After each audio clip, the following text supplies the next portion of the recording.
Howdy, folks. Welcome back to the Unqualified Film Bros podcast.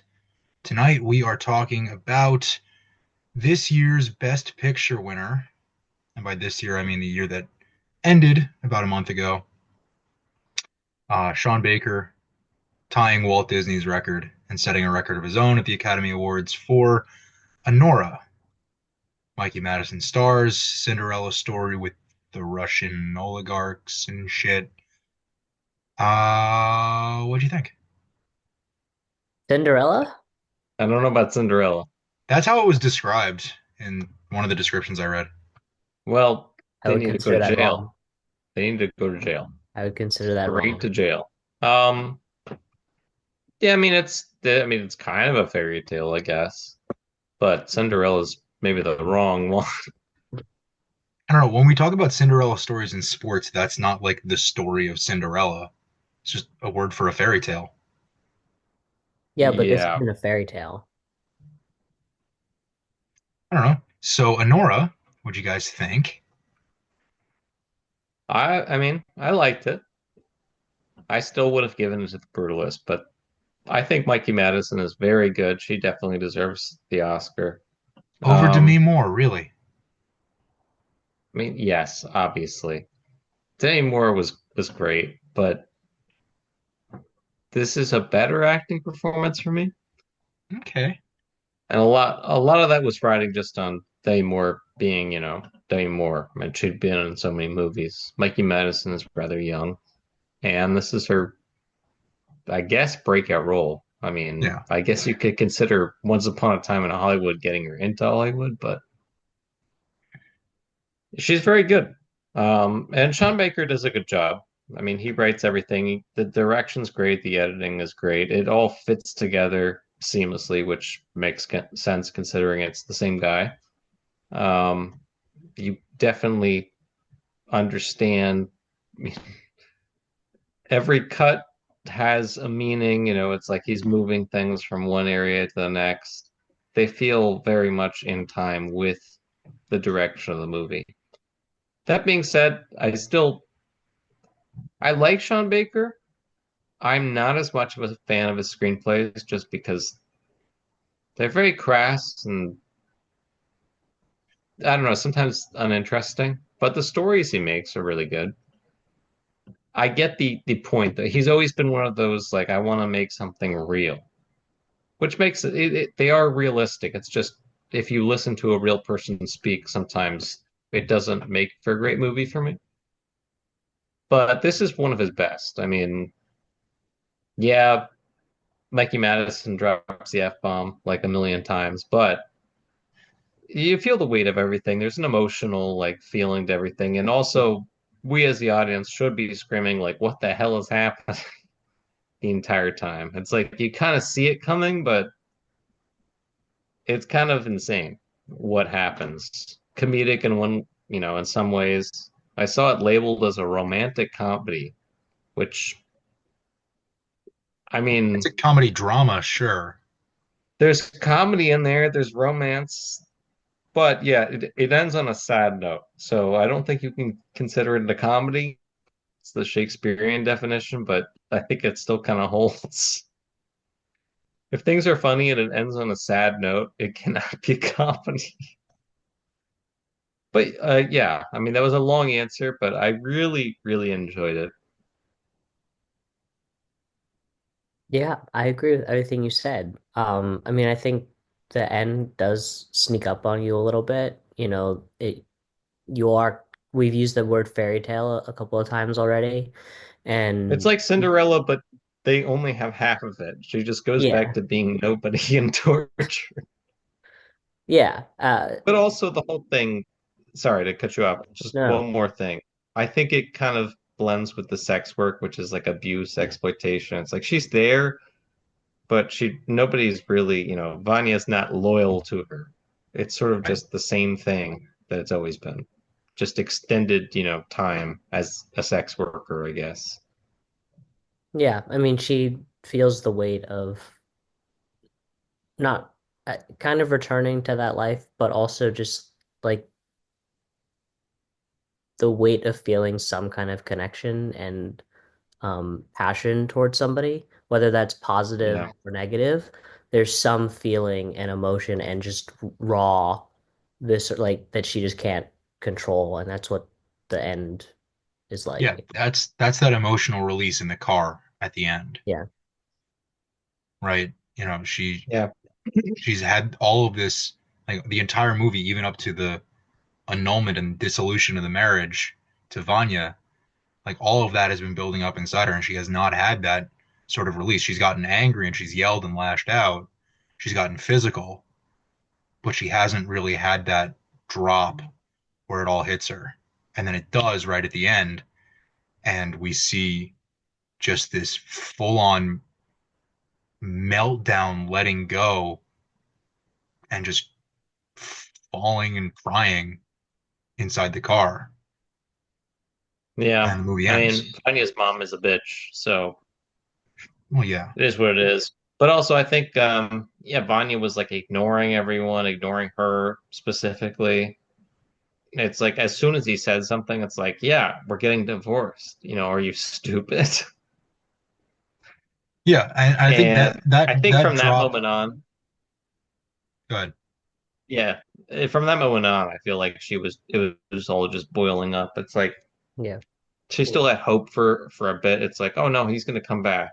He's gonna be my knight in shining armor to your fairy tale analogy. But this is a true fairy tale where it's a warning, like the old school, you know, Brothers Grimm tales. They weren't happy at the end. They were meant to be like a warning to people not to trust somebody like this. And Yeah, I I think. would say that does rather, ring true in this movie, just because, yeah, it is, it's enticing to have all that money, to have all that power, but really there was nothing to be shown that he was actually loyal to her. It was more her just, wanting and being presented with this opportunity to get out of her life as is, to rise above. Yeah, And that would be enticing for anyone. and she still has that hope. Like she spends the entire night with um Toros and Igor and whatever the third guy's name was. Um Granick, Gravik, I think it was Gravik, Garnick. Garnick, something like that. Yeah. Starts with a Garn. G, ends with an IK. It doesn't matter. Um, she spends the whole night looking for Vanya, and she's we can sort of see this ideal of the relationship building up in her head as she gets as they all get more desperate looking for him throughout the night.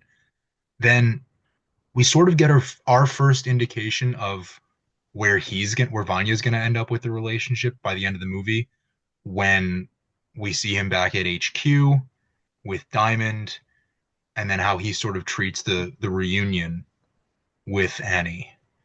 That it's not perfect. He's not coming to save her.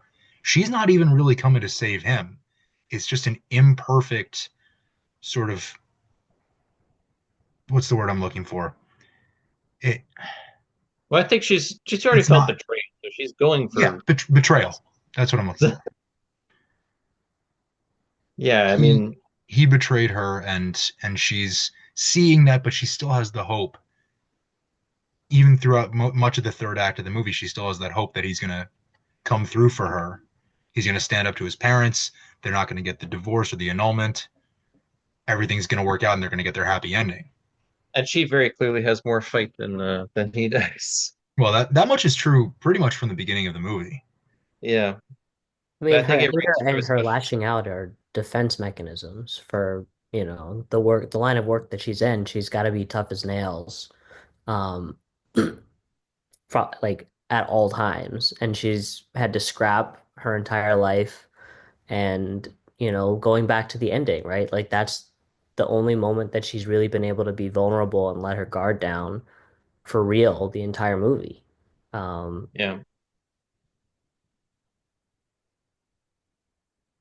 Yeah.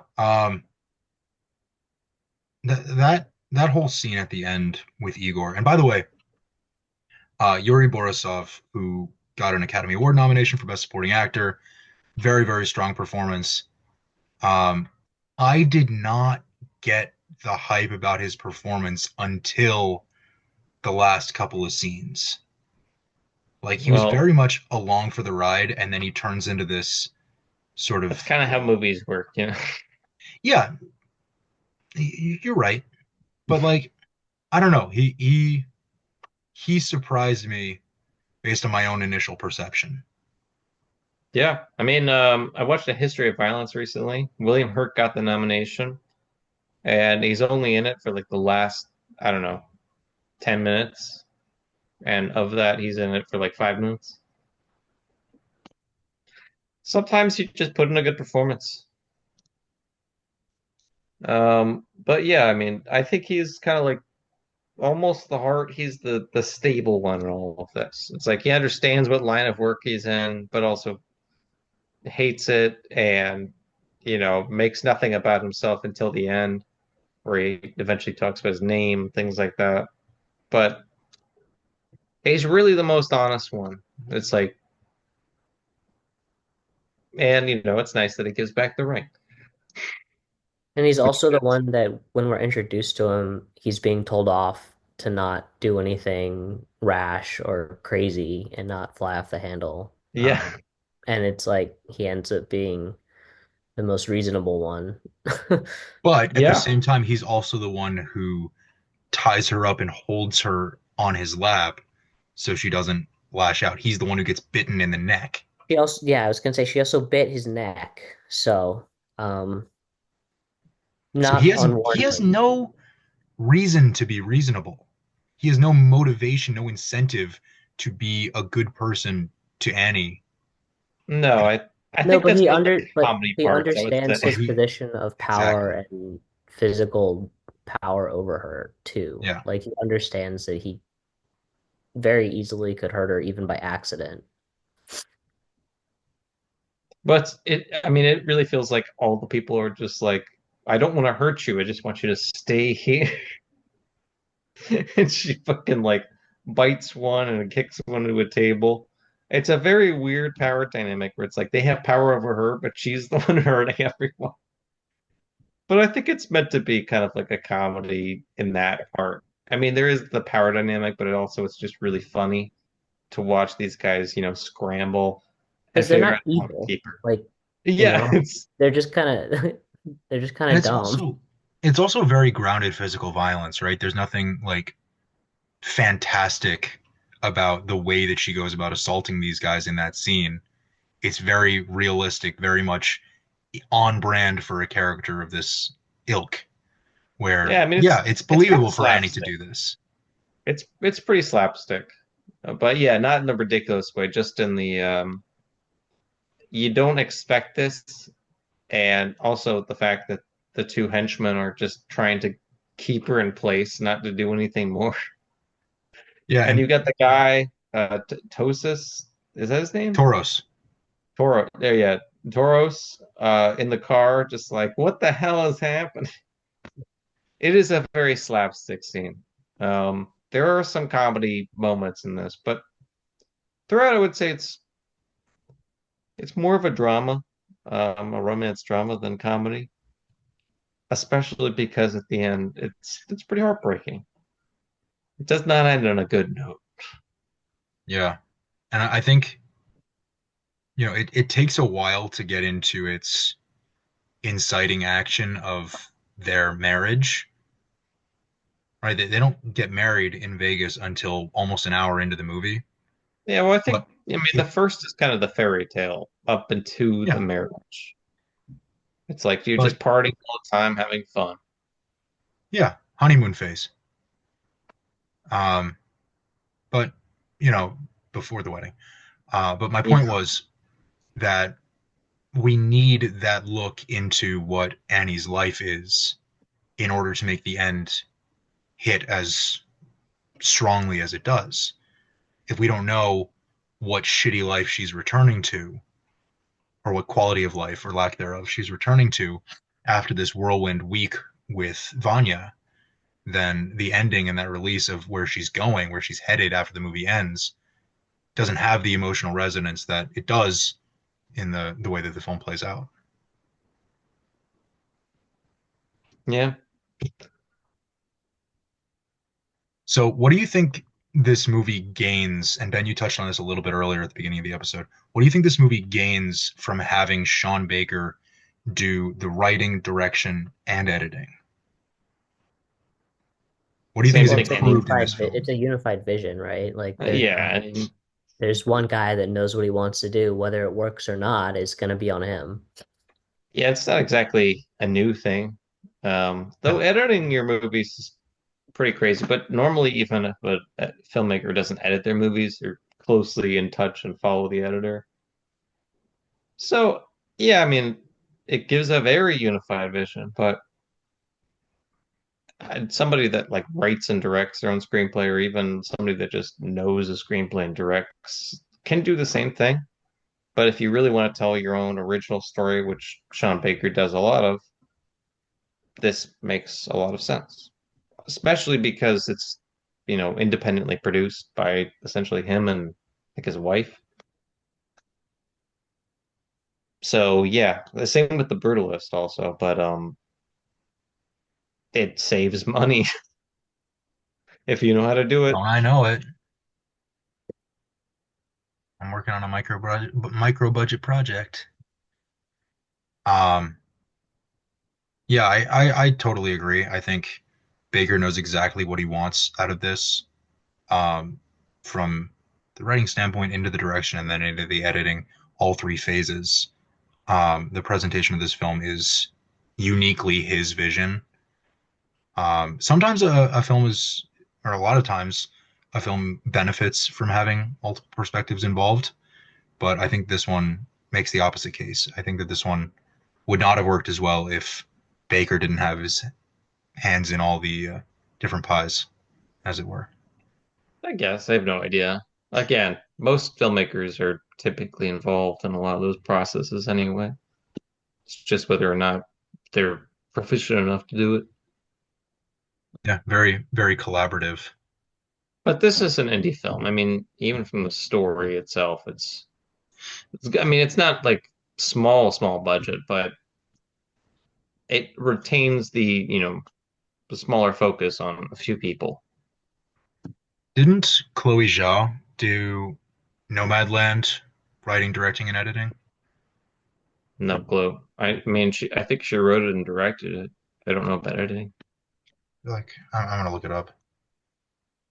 Nomadland. Thank you, Letterboxd, for having this information ready Yes, for us. written, produced, edited, and directed.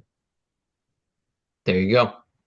Yeah, and that also is a very personal film for Chloe Zhao to handle all elements of the production in that capacity. It is, like we said, for Sean Baker and Honora, her vision for Nomadland, and Yeah. similarly awarded too. Right, it won Best Picture. Yeah. But yeah, I don't think it's a necessity. It's just something if you can do No, it. Yeah, absolutely. sure, So do it. we're a month out, or we're a month past the Oscars, rather. This film won 5 Academy Awards, and we touched on that a little bit earlier. Um, Ben, you mentioned The Brutalist as a Best Picture candidate. I don't think any of us picked this as our Best Picture winner when we did our predictions. Um, I guess my next question for y'all is 5 Academy Awards here. Are they all earned?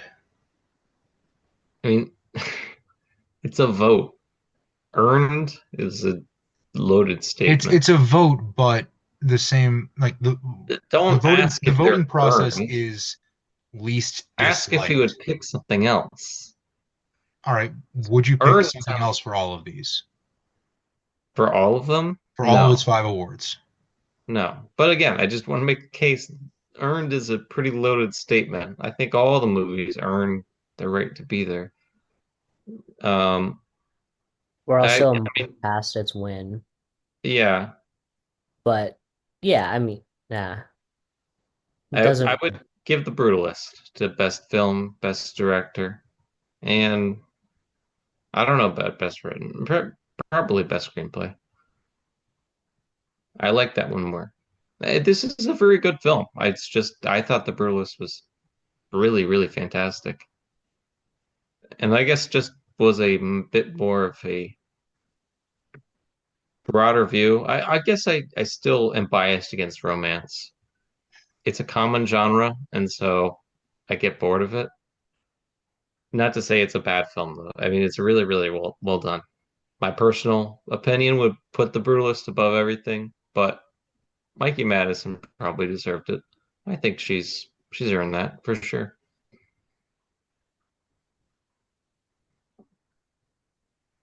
Max, are you in the same camp? Yep. Yeah.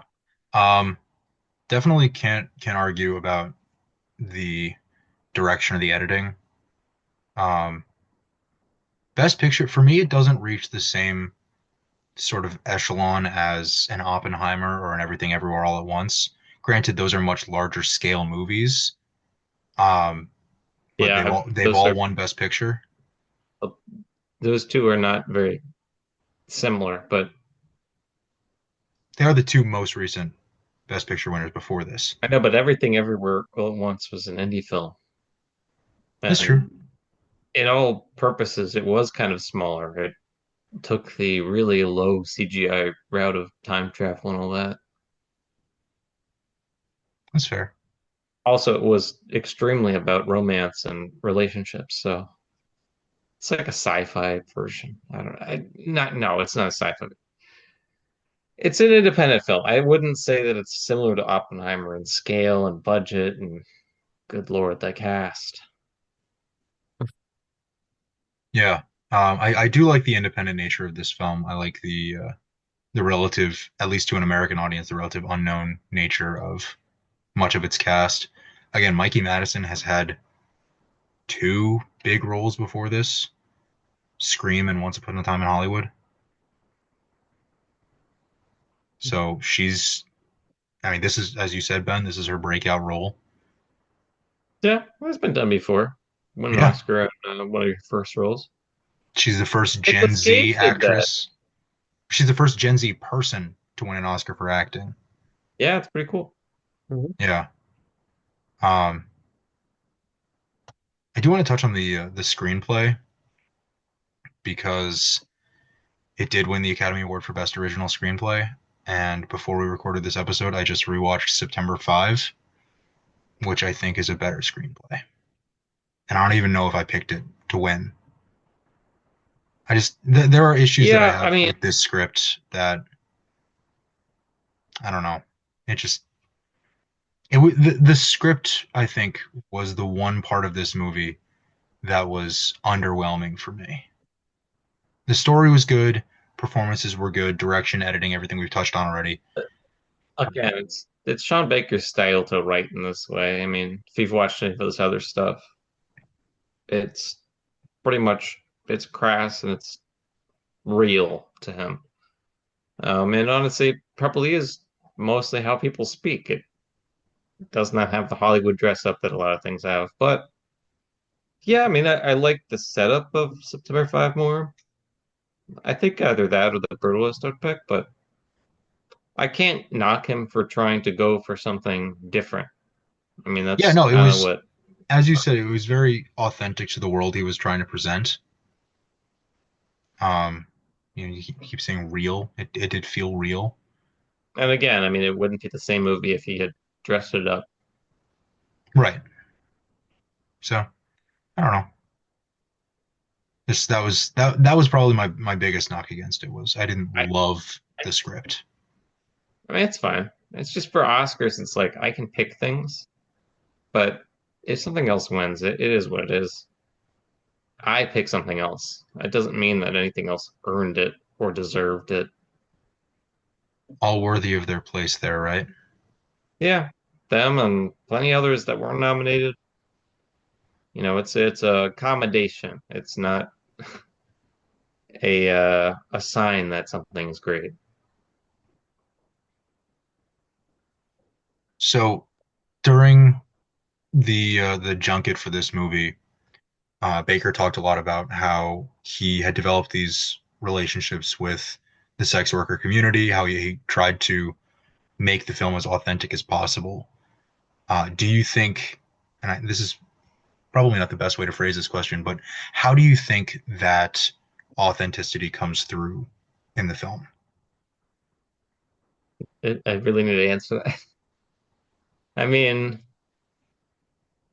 the entire thing is pretty much revolves around the strip club and the way that sex workers kind of exist. It's like you talk about the time and all of that, but also just the sort of culture in a strip club. I would say that definitely comes through. We spend a lot of time in the strip club. We see all the different dancers, how they act. It's like, oh, this guy normally comes in to see me to dance. What are you doing dancing with him? It's very cutthroat to some, and then she's got her own friends, but I don't know. I mean, it comes across as a real culture. It comes across as a real scenario. I think that's the whole idea. They're not just sort of worked out to be just sex workers. All of them, have their own desires, and it's like she's got her roommate, things like that. She's got her enemies. They feel more real than a lot of people, even in big budget movies. Yeah, Even what's her name? Diamond. Diamond. But yeah, I mean, she's a mean girl, jealous, but she feels real. It's like, I mean, in some ways, Anora kind of has that personality too. It's like spiteful against people. Um, It's cutthroat, like you said. I mean, yeah, they've I Yeah, mean, got they live it's the off nature of the tips. for industry. everything. There's no, Yeah, they don't have health yeah, insurance. they don't have health insurance. Like they're trying to scrape by and every little bit helps. Yeah, and also being constantly judged. It's like, oh, do your parents know what you do? Now, does your family know that you're here? God, I hope That so. was and that was in the first 5 minutes of the movie. Yeah, that was crazy. God, I But hope yeah, so. we Yeah, the script did have its moments. I'll concede that the script had its moments. again, screenplay is more than just what they say. It is, how the movie is written. Yeah, Yeah, I mean, I think it advanced the story that he wanted to tell, and it did it highly effectively. Yeah. yeah, I'll agree to that. So, Honora, This this is not the first sex work movie he's done also, so he's familiar with the it's good. genre. He's finding a niche for himself. Yeah, no, he likes to make movies about underserved people, I guess. I think that's what he said. So Seem to sex remember him workers saying that. want to Yeah. forget yeah. Hmm. So, Honora is obviously very well acclaimed, very critically acclaimed, award season darling, as we've seen over the last few months. We all enjoyed it. I would say that we can toss a recommendation to y'all. If you have a Hulu subscription, you can watch it with your Hulu subscription. It is available to watch and stream there. Yeah, though I Uh, wouldn't recommend it. I rewatched it on Hulu, and as soon as Mikey Madison said, I am Yvonne's wife, it immediately went to a Hims commercial about erectile dysfunction. So it kind of why did you kills a little wait a bit. half hour into the episode to mention that? That's fantastic.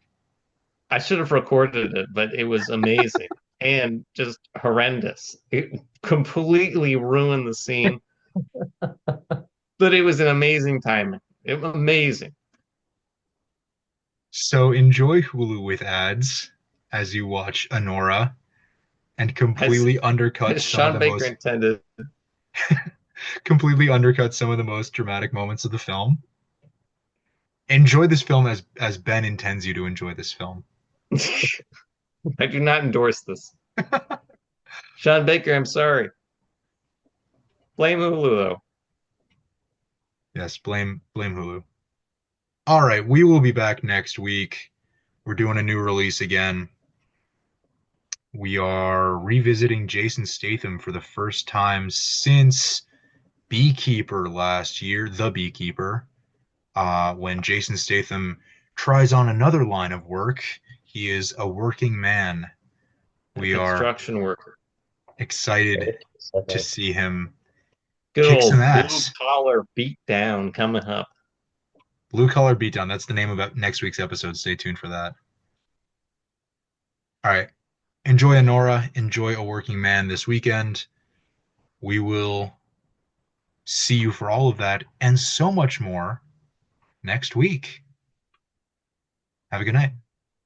Good night. Good night.